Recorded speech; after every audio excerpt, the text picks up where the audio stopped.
il y avait un riche marchand qui avait 4 femmes. Il aimait la 4e femme et l'ornait de robes extravagantes et la traitait avec délicatesse. Il prit grand soin d'elle et ne lui donna rien d'autre que le meilleur. Il a aussi beaucoup aimé sa 3e femme.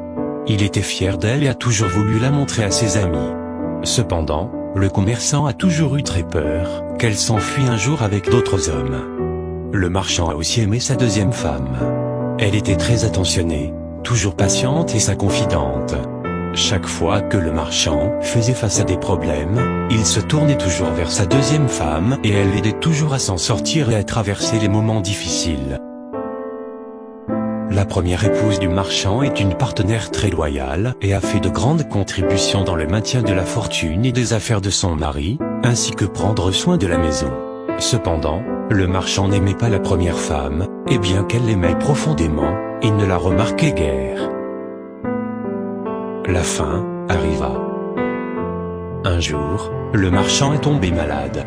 Peu de temps après, il savait qu'il allait bientôt mourir. Il pensa à sa vie luxueuse et se dit « Maintenant j'ai 4 femmes avec moi. Mais quand je mourrai, je serai seul. Je serai vraiment seul. » Ainsi, il a demandé à la 4e femme « Je t'ai le plus aimé, je t'ai offert les meilleurs vêtements et j'ai pris grand soin de toi.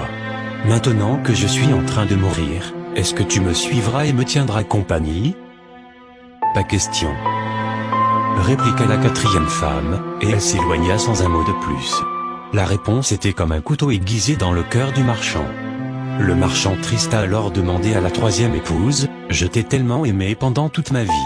Maintenant que je suis en train de mourir, est-ce que tu me suivras et me tiendras compagnie ?» Non. Répondit la 3e femme. « La vie est si belle ici. Je vais me remarier quand tu mourras. » Le cœur du marchand fondit de tristesse. Il a ensuite demandé à la 2e femme, « Je me suis toujours tourné vers toi pour obtenir de l'aide et tu m'as toujours aidé. Maintenant, j'ai encore besoin de ton aide. Quand je mourrai, veux-tu me suivre et me tenir compagnie ?» « Je suis désolé, je ne peux pas t'aider cette fois. » répliqua la 2e femme. « Tout au plus, je ne peux que t'envoyer dans ta tombe. » La réponse tomba comme un coup de tonnerre et le marchand fut dévasté.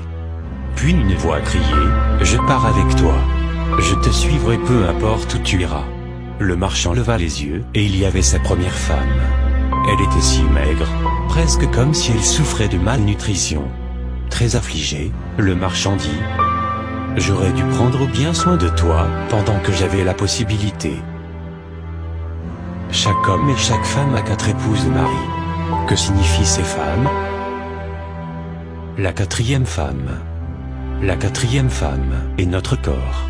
Nous aimons tellement notre corps. Nous prenons soin de lui, nous mettons des vêtements et des chaussures. Nous donnons de la nourriture à celui-ci. Nous en prenons soin comme la 4e épouse de cette histoire. Mais malheureusement, à la fin de notre vie, le corps ne peut pas nous suivre dans l'autre monde. La 3e femme. Notre 3e épouse, nos possessions, statut et richesses. Quand nous mourrons, ils vont tous aux autres. La seconde femme. La 2e épouse est notre famille et nos amis. Peu importe à quel point ils étaient là pour nous quand nous sommes en vie, le plus loin qu'ils puissent rester près de nous est jusqu'à notre tombe.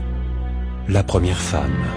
La première épouse est en fait notre âme, souvent négligée dans notre quête de la matière, de la richesse et du plaisir sensuel. Une histoire à nous faire méditer sur nos priorités, une invitation à nourrir son âme avant son corps, de vivre toujours avec l'idée que nous serons seuls après notre mort, et que malgré les richesses que nous aurons accumulées, l'important est d'avoir une belle existence, d'avoir laissé une bonne trace, une leçon de vie. Merci de liker cette vidéo. Merci de partager cette information autour de vous.